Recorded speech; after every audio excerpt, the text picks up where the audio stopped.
Hi guys, I'm Miss Emily and I'm a children's librarian at the Asheboro Public Library. Welcome back to our Creative Writing Corner.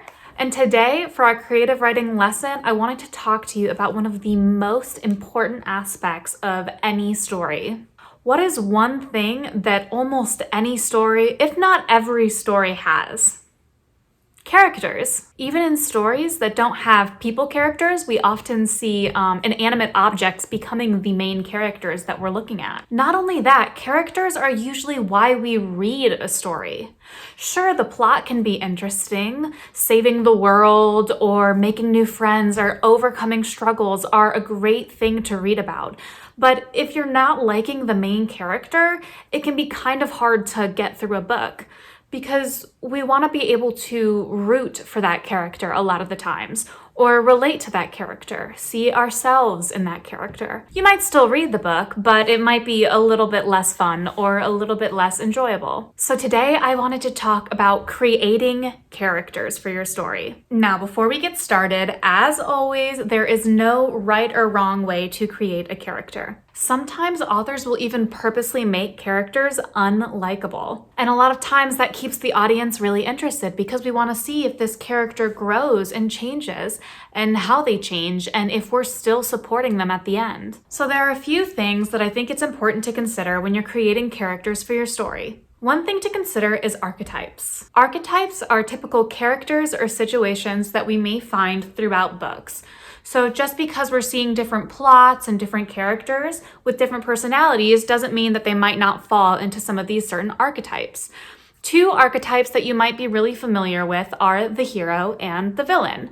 The hero being the character that does the bulk of the overcoming and problem solving in a story, and the villain being the one that gets in that character's way or causes the problem. There are lots and lots of different archetypes that a character might fall into, and we definitely don't have time to go over all of them. But a few other ones you might recognize are the archetype of the mentor, which can be a teacher, a coach, a parent, grandparent, someone who is guiding the main character in some way, mentoring them. Another archetype that we might see a lot is the everyman archetype, and that is the character that kind of stands in for the audience.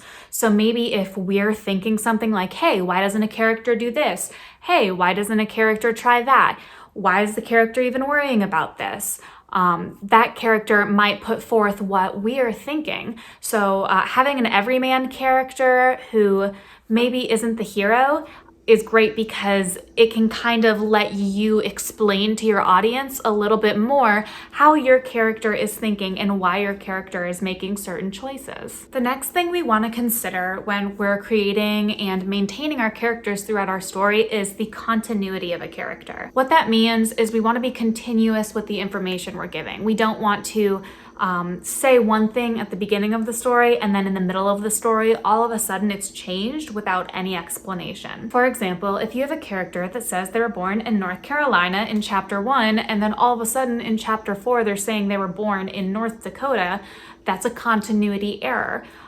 We said that they were born in one place, and that can't change unless we discover information that states otherwise, and that helps them learn that what they originally thought, that they were born in North Carolina, is wrong and they were actually born in North Dakota. So we just have to be aware of what we're saying. So you have to just remember that when there are things like personality traits, hobbies, facts about your character, you have to be careful about changing them just because your audience might notice if there's an inconsistency. Another example is if a character has blue eyes in the first chapter, and then all of a sudden they have green eyes in the 9th chapter. Eye color isn't really something you can change without contacts, so if you don't mention that that person has colored contacts in, that can be a little bit confusing. So we want to acknowledge that that character is either wearing colored contacts, or we want to go back and make sure that we're only using one eye color from beginning to end. That is, unless you're writing some sort of fantasy or sci-fi novel where they are doing something with magic or doing something with like science or are a cyborg or something that reasonably has them changing eye colors, but then you do need to explain how their eye color is changing. It's this software, it's this magic charm, things like that. Next, I want to talk about the morality of characters, good, bad, and neutral. So a lot of times we think of our main character as the hero, the good character, and the villain as the bad character, and then our side characters, as kind of like neutral characters. But like I mentioned before, there are some authors that choose to make their main characters not quite good, maybe not completely bad, but maybe morally kind of gray. So this middle area of like trying to be good, but maybe making some bad choices. Again, going back to that kind of human imperfectness. And this just helps make the character more relatable. And this is actually more common than you might think. If you think of one of your favorite characters from a chapter book or from a TV show, don't they have a few failings? They make some mistakes and they're not good at everything usually. And that's part of the reason we love our characters so much. We love them because we can relate to them. So a lot of times when we create characters, we try and create characters that might be more overall good, but having some traits that might be seen as neutral or negative, because it helps us relate to characters. I know I wouldn't want to read about a character that was totally perfect because I wouldn't be able to relate to them very much.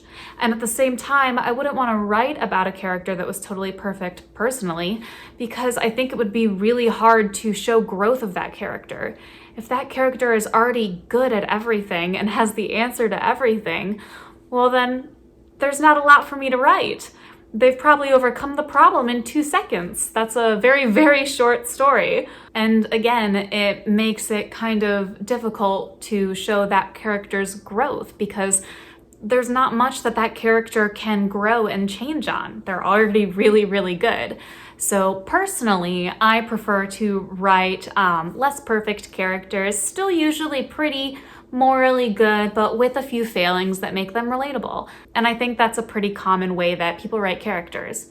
Again, you don't have to write your character this way. If you want to write a really, really good, perfect character, or if you want to write a bad character that's not very good at anything, you can do that. The great thing about creative writing is that there are no rules.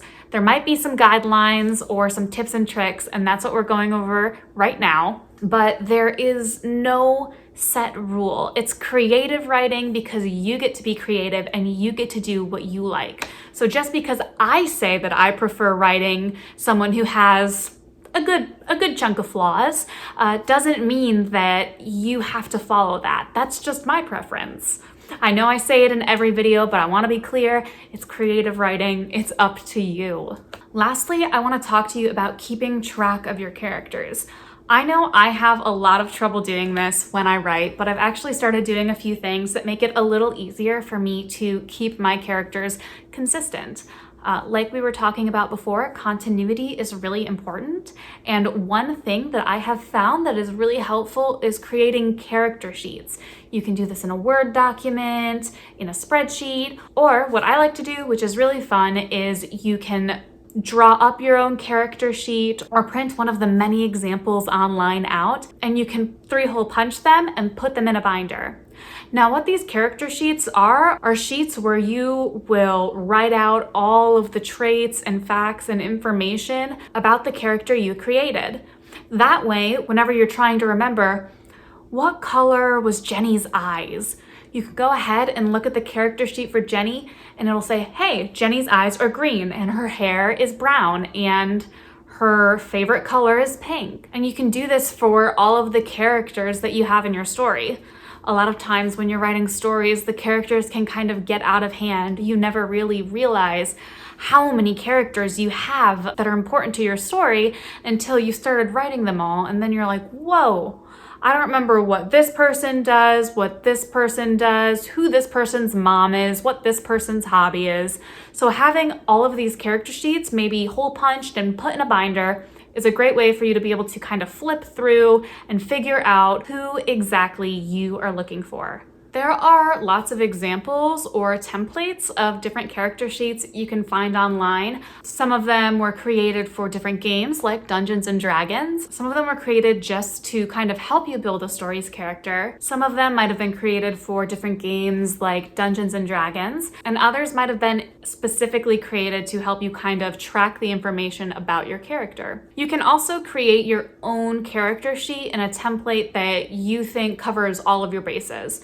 For example, if you're creating a fantasy world, a lot of these templates might not have a lot of the information about the magical powers or the world that they are living in. So creating your own template might be a great way to kind of deal with all of the information that is specific to your story and to your characters. Another way that you can kind of create your own template is to take one of your favorite characters from a book and then write down everything you know about them and kind of divide it up. So like physical traits, hair color, eye color, moles, beauty marks, freckles, favorite colors, the kind of clothes they wear, and then you can go into personality traits in another chunk on the same sheet and kind of go over the personality traits of that character. And you can think of all the different kinds of traits that you can divide that character into. And then once you have that filled out and you're thinking, yeah, that looks good, you can take all of those different sections that you've created and apply them to your own characters that you're creating. It's a really great way to kind of compile your characters, reference back to them, and as you're continuing to write your story and it evolves and maybe you add something in that you weren't expecting at the beginning, you can go back and you can kind of jot down on your character sheet, oh hey, I gave this character a scar on their chin after I made them fall off their bike after doing a super cool wheelie. And these character sheets are really great for tracking your characters, not only when you start to get a lot of characters, but also when your story starts to get really long and all of the stuff you wrote in the beginning of that story kind of goes to the back of your head and is filled with all this new stuff you want to say. Being able to just go ahead and check back on what you said about that character at the beginning of the story and at the middle of the story will again just help keep you really consistent in your storytelling. Now, before we close out this video with our poetry and writing prompt, I do again just want to remind you one more time. I know I've said it a lot in this video and I've said it a lot in past videos, but creative writing is creative for a reason. These are just tips and tricks and information from me and from other writers.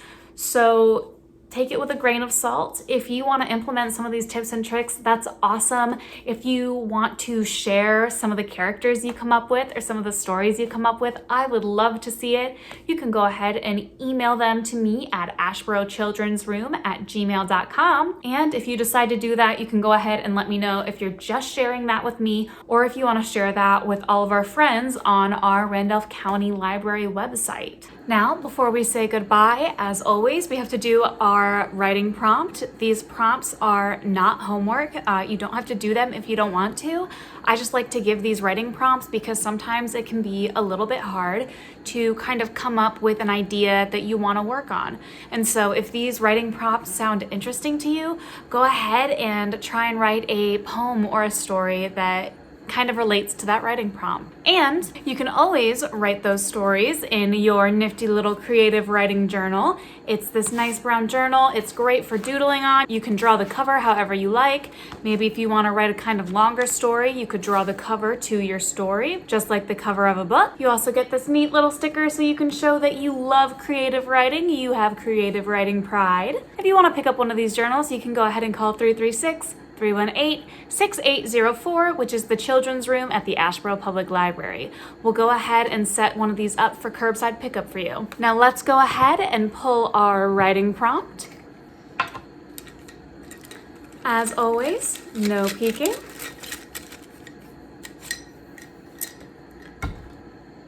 You are going on a trip to a jungle safari. What items do you pack in your suitcase?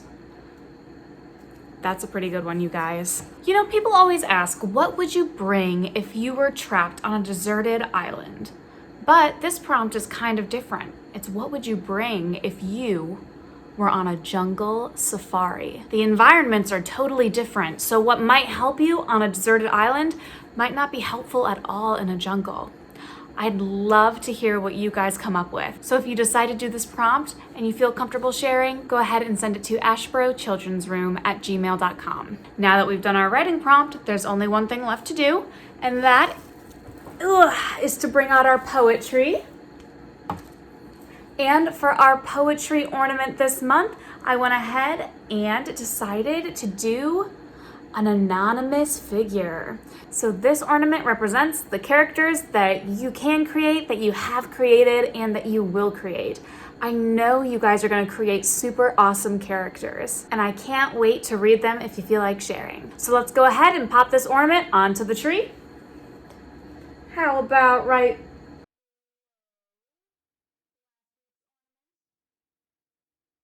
And there we go. Wow, our tree's starting to fill up. We've got our sun, our character, Edgar Allan Poe, our snowflake from December, Shel Silverstein, and our turkey. We're gonna run out of space soon. Thank you guys again, as always, for joining me for another Creative Writing Corner. I hope you guys enjoyed, and I hope you guys take away some tips or tricks or guidelines that you find helpful when creating your characters. Bye, guys!